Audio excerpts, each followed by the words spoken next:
6. United Airlines Flight 232, 1989. On July 19, 1989, a catastrophic engine failure crippled United Airlines Flight 232. The crew's heroic efforts saved 185 lives, but 111 people tragically perished. This incident highlighted the importance of teamwork and emergency preparedness in saving lives.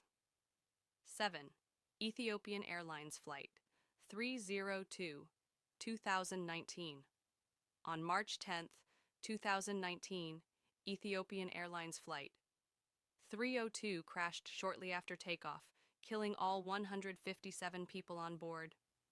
The tragedy was linked to a faulty automated system in the Boeing 737 MAX, leading to a global grounding of the aircraft model.